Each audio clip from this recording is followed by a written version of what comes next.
welcome back to another full playthrough. This one is going to be Middle-earth Quest. I'm probably insane for trying to do this. It's a very big game, a fairly long game, fairly complicated game. I'll probably mess up a lot of rules. I hope I won't, but we'll see how it goes. As you can see, it's just a huge board. I can't get it all in the camera frame. There's just no way, but it's a two-piece board. I think it's like 41 inches by 36 or 34. It's huge. I will probably pan around a little bit, just some different shots, and show you. This is kind of the center of the board.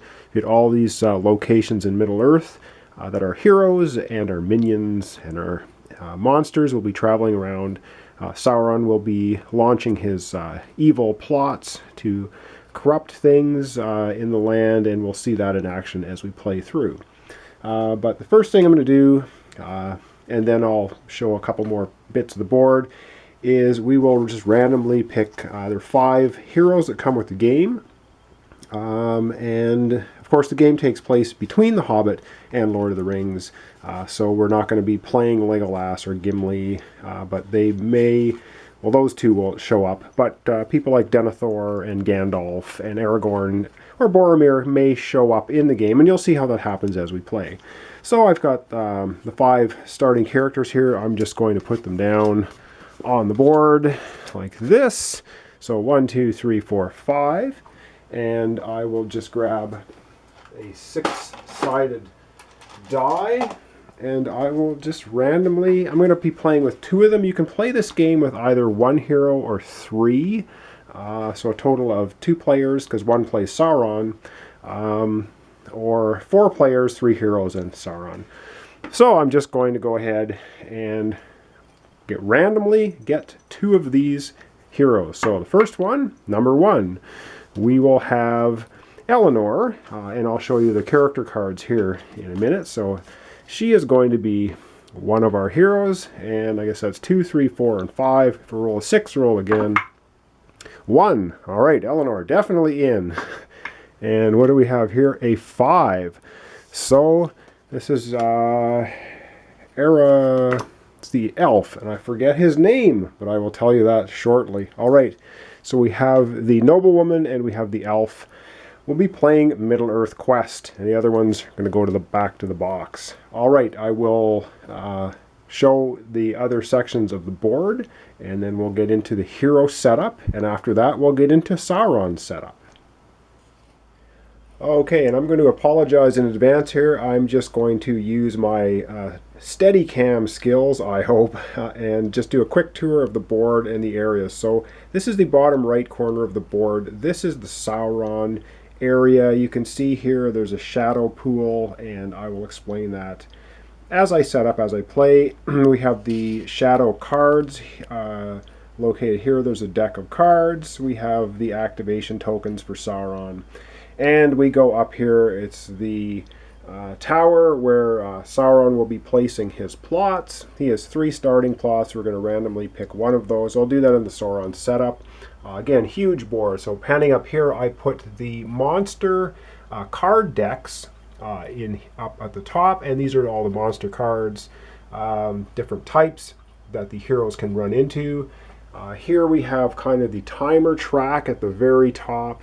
And I'll explain how that works as well. Again, beautiful, beautiful board.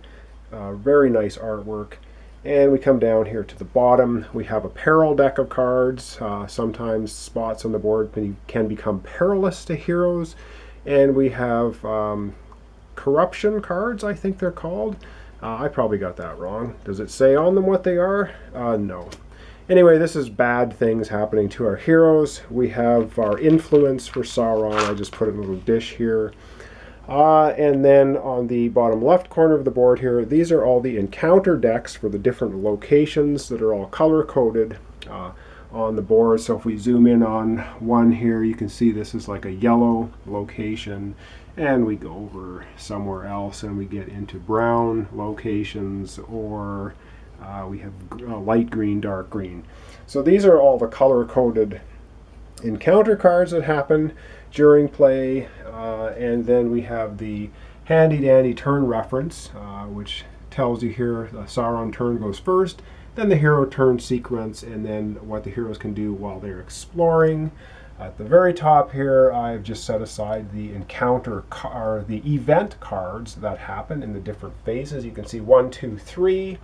And here we have some of the characters that may appear on the board during the game, like Sauron or Aragorn. And these are favor tokens. These are things the heroes are going to want to collect. It's the goodwill of the people helping the heroes in Middle-earth. Wow, there's just so much to this game, but we'll get to it as I play.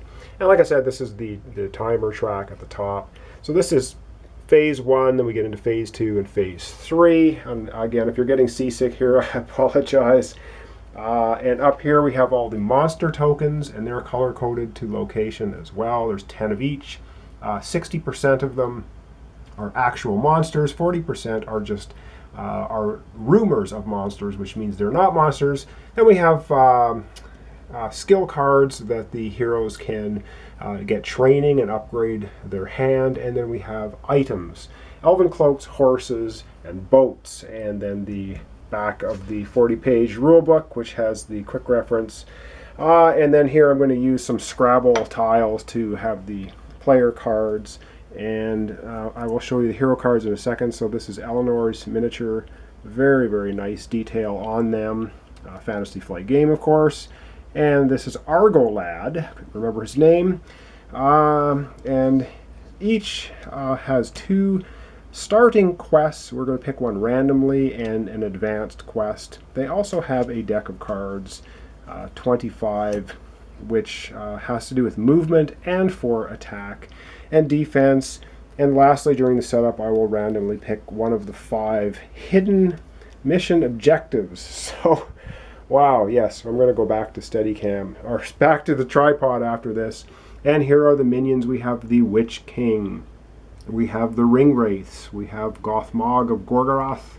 We have the Mouth of Sauron, and we have the Black Serpent. And these are the minions of Sauron. These 2 start the game in play. These 2 show up during Phase 2, and the Witch King shows up in Phase 3. All right, that is just a 90-mile away overview of the game, and I don't even know if I can get back far enough to get this all in, but it's just huge. All right, I'm going to go over to the characters for setup and go back to the tripod so nobody gets seasick anymore. All right, thanks. Okay, so here we have Eleanor's character sheet, and has her image, and then we've got her miniature here, which is going to be placed on the board shortly. And she's of noble bloodline, and it says once per turn, gain 1 favor when you complete a quest or consult with a character. She has 2 random quests at the beginning of the game, and I've chosen this one randomly, and it is an appeal to Glasgow. Eleanor knew that the shores of Anfalas were populated mostly by fishermen and hunters, not soldiers. Yet their lord Glasgow was a man of honor. With the help of his brethren, Gondor would gain needed support. So her quest here is to explore Anfalas, and her reward will be gaining 1 favor and receive training, and place Boromir in Osgiliath. Then shuffle her rest pool into her life pool and reveal Eleanor's advanced quest. And this is her advanced quest here. So basically, she starts the board. She starts the game at Minas Tirith, and we'll go and place her there in a minute, and we'll show you where Anfalas is that she has to get to. And just quickly, this is her life pool. Each character has a deck of 25 cards. It represents their life. There are symbols in the bottom right corner which coincide with the symbols on the board for travel between locations. So you'll be spending cards to travel and putting them up here in your rest pool. If you are damaged by fighting a minion or a monster, you lose cards and they go into your damage pool. And there are ways to get them back into your life pool. If your life pool is ever empty and your hand of cards ever runs out, then you are defeated, and there's a set of penalties and things for happening if a character is defeated. So let's go to the board. We're going to set Eleanor in Minas Tirith, and I'll show you where Anfalas is, which is her first quest. Okay, so I don't know how well this is showing up on camera, but this here is a Minas Tirith. It has 3 tower icon. These are called havens. And havens are where heroes can rest. Again, we'll get into details of gameplay as I go through the turns. I can't explain all the rules right now because it would be a 50-minute video just doing that. But Edoras here is another haven. You can see the 3 towers. Anyway, her first starting quest has her going over here to Anfalas. And I'm probably, apologize right now, probably going to mispronounce a bunch of stuff. I will do my best, but likely mess things up. So I apologize for those that know better. I will try, but I could screw things up. I'm pretty sure this is Anfalas. Maybe I'm saying it wrong, but she needs to go here for her first quest. And you can see there are symbols in between locations, and that's where you spend cards of the symbol to go between locations, or you have to spend a number of other cards that don't have the symbol to travel through locations. So that's where Eleanor begins the game in Minas Tirith, and she needs to go here if she wants to complete her first quest. She doesn't have to do that. She can do other things. All right, let's take a look at Argad and find out where he's set up. All right, so here we have, I forgot his miniature, we have Argad. And his special ability here is Scout. And it says once per turn, you may look at the faces of all monster tokens in an adjacent location. And I didn't go over Fortitude, Strength, Agility, and Wisdom. I can do that right now. Fortitudes are Fortitude number. They have Fortitude, Strength, Agility, and Wisdom here on their card. I didn't mention that. Fortitude is the cards drawn at the end of Sauron's turn. You'll see that as we go play the game. Strength is a maximum cost of cards played in combat, and cards have a value when you play them in combat here in the bottom left, bottom left corner. Like 1, so that would be 1 strength to play that. I'll get into the details again as we play. Agility is the cards drawn at the start of combat, or you can add it to strength. Will make sense when we get there. And the wisdom, if more than this much influence is in a location, it is perilous. And we talked about the peril cards. Again, a ton of stuff going on in this game, but pretty awesome game nonetheless. Okay, where does Argad start? Well, he starts in the Woodland Realm. And let's take a look at his randomly selected beginner quest, and it is called They Have Become Queer and Wild. Argad advanced cautiously through the twilight trees. Thranduil's concerns proved well-founded. A creeping darkness had found its way into Fangorn. Explore Fangorn, and his reward for doing so will be gain 2 favor and receive training. Then place Thranduil in the Woodland Realm and reveal Argalad's advanced quest, which is this one. All right, so let's go and get Argad placed on the board, and we'll show you where Fangorn is. And then after we do that, we will set up the Sauron player. All right, so let's get Argad set up. He is way up here in the Woodland Realm. So we put his miniature here. It is a haven next to Erebor, which is the Dwarven haven up here in the mountains. And his initial quest, he has to get all the way down here to Fangorn. So we see Lothlorien here. So he's got quite a fair distance to travel to get here to complete his quest. And that gets us set up for the heroes, our 2 heroes that we're playing. Next up, we're going to set up Sauron, who, how I'm going to play this playthrough is all of the Sauron information is going to be, remain hidden from the video camera. So obviously I'm playing both sides. I am going to know what is there, but you as the viewer are not going to know what Sauron is going to hit the heroes with. The heroes in cards and information will be open information for viewing as I do the playthrough. But again, I'm going to keep Sauron's maneuvers and plot cards and everything secret, so they will be a surprise when they hit you. So that's how I'm going to play the playthrough, just to let you know. All right, so with that said, I'm going to shift the camera over a little bit and we'll get to setting up Sauron. So the first thing I'm going to do for the Sauron or Sauron, I'm not 100% sure how it should be pronounced. I think Sauron sounds too much like the Next Generation movie Generations. the villain there, so I'm going to say Sauron. Anyway, what we do is the first minion of Sauron, the Black Serpent, Lord of Harad, starts the game down here on near Harad. They are tougher than the monsters in the game, as you'll see if we get some battles. And also the Mouth of Sauron, the Black Numenorian, begins his reign of terror up here in one of Sauron's fortresses, Dol Guldur. So there he is. Did I get him on camera? He's up here. So Sauron has 3 strongholds. One of them's way up here, Mount Gundabad. Then we have Dol Guldur, and of course our favorite Barad-dûr. Over here, of course, Mount Doom. So again, just beautiful, beautiful playing surface. Can't say enough about it. The map is awesome, but enough of that. All right, so we have the starting minions on the board for Sauron. I'm just going to shift the camera a little bit in this direction, and we'll get his starting quest. His starting plot. He has an evil plot afoot already, and we'll see what it is and get that set up.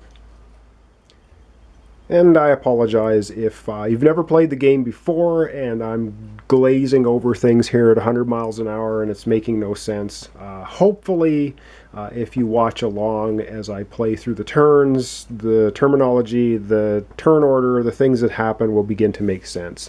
So for setting up a Sauron player, he has 3 starting plot cards, and we just randomly pick one, so let's just pick this one. This is it. And this is the starting plot, and it gives you a setup. And the setup says place 3 influence in each shadow stronghold, 3 in extensions of shadow of the strongholds, and 2 in the shadow pool.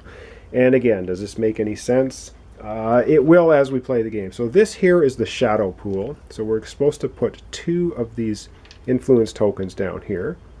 And that will make sense.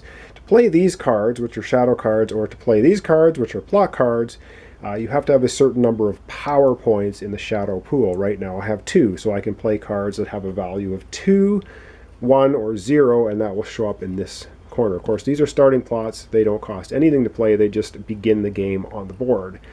So we need to place 3 influence tokens in each shadow stronghold. So the 3 that I showed you, I'll just do that kind of off camera. So Mount Gundabad is going to get 3.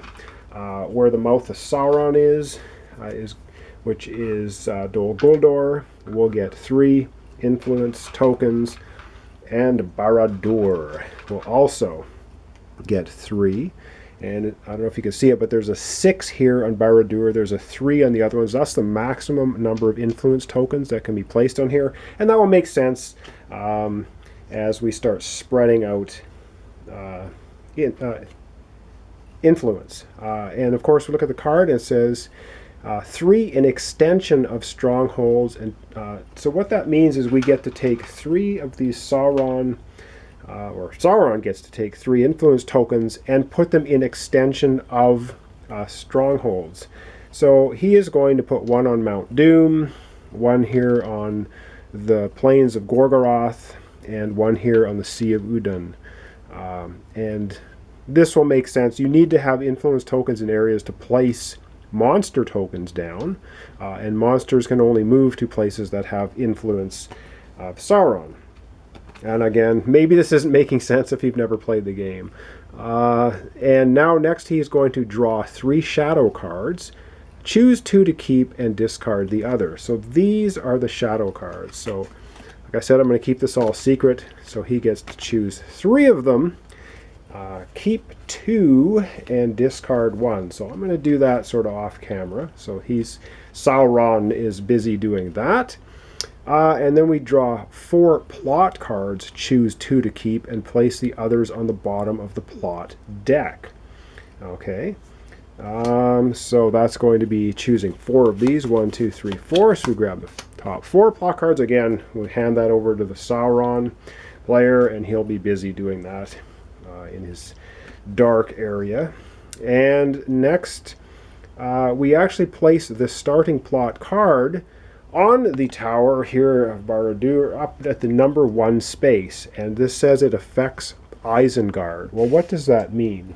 It means to shut this plot down, a hero needs to go to Isengard, and they need to spend 3 favor. You can see that number 3 here on the little favor symbol to shut this plot down. And it means this card then is removed from the plot, the Barad-dûr Tower. Otherwise, every time we have the story markers moving, the little corruption helmet marker is going to move 1 space. So that's the starting quest. Goes here, and we take this little number 1 marker, and we're going to place that on Isengard, because that's where the plot is taking effect and where the heroes can go to shut it down. All right, so that is going to conclude Sauron's setup. Next, we're going to pick game-winning sort of quests. There's 5 for the heroes. There are 5 for the Sauron player. And when the story token reaches the end, if you've completed your secret objective of the game, and you're the first one to have a story token to the end, you can win the game outright. Otherwise, there's an end game scenario. All right, so I think the last thing to do then is to pick those hidden mission objectives. You will see what the heroes need to accomplish, because I'm going to show you that.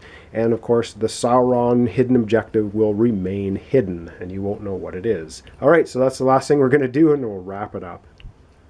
All right, so to wrap up this rather lengthy setup and introduction, Sauron, of course, got to choose 3 of these and discard 1. So I'll show you the one he discarded, because that's open information.